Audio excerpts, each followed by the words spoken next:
Shabbat Shalom.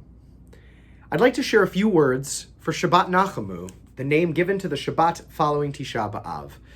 This name, Nachamu, comes from the Haftarah from Isaiah chapter 40 that begins with the words, Nachamu, Nachamu, Ami, comfort, comfort my people. After an intense 3 weeks mourning the destruction of the temple in Jerusalem, culminating in the fast of Tisha B'Av, which also commemorates several more calamities of Jewish history, we begin this period leading up to the High Holy Days, 7 Haftarot of consolation, 7 weeks of comfort. We begin the process of finding comfort in the face of tragedy, pain, suffering, and loss. Now, I like words. I really, really like words. I love the way that Hebrew words are related by their letters and their meaning and the lessons we can learn from these connections.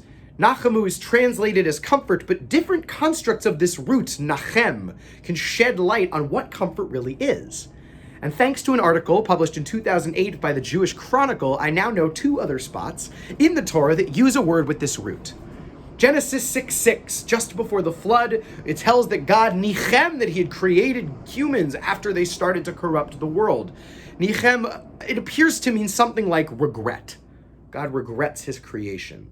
In Exodus 13:17, the Torah recounts that after the people left Egypt, God did not lead us on a direct path, but rather took us on a more roundabout path so that those who were in Egypt might not nichem and wish to go back, might not regret.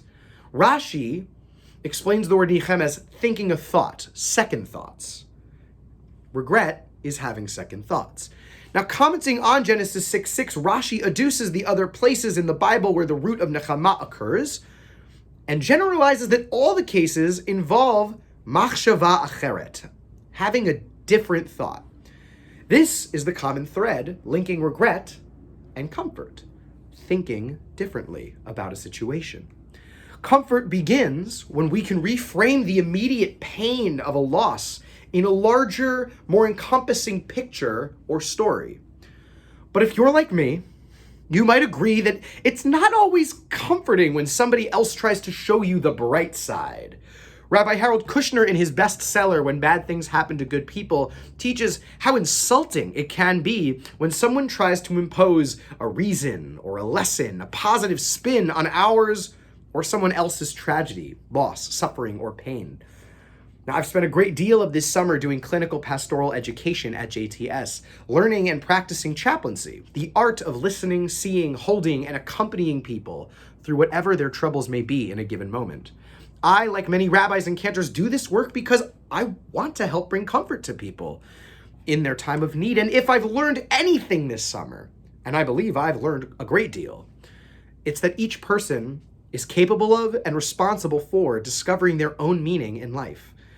And so as we begin the process of consolation, I'll ask you, how do you nachamu? How do you reframe your own thoughts to create meaning out of the difficult times? And I'll leave you with a popular melody by Safam for the beginning of this week's Haftarah, Nachamu, Nachamu, Ami, comfort, comfort my people. דברו על לב ירושלים וקירו אליה כי מלאה צבא כי נרצה בונה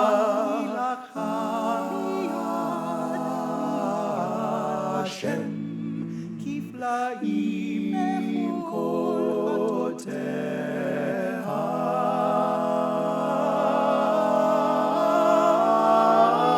Nachamu, Nachamu, Ami, Nachamu, Nachamu, Yomar Elokechem, Nachamu, Nachamu, Ami, Nachamu, Yomar Elokechem.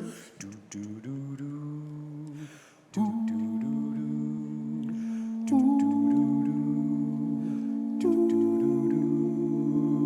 קורא במדבר, פנו דרך לשם, לשם, ישרו בערבה, מסילה לאלוקינו,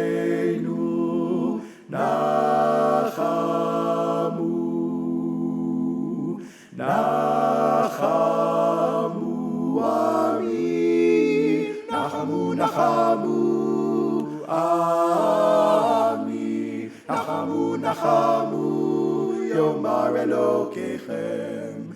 Nachamu, Nachamu, Ami.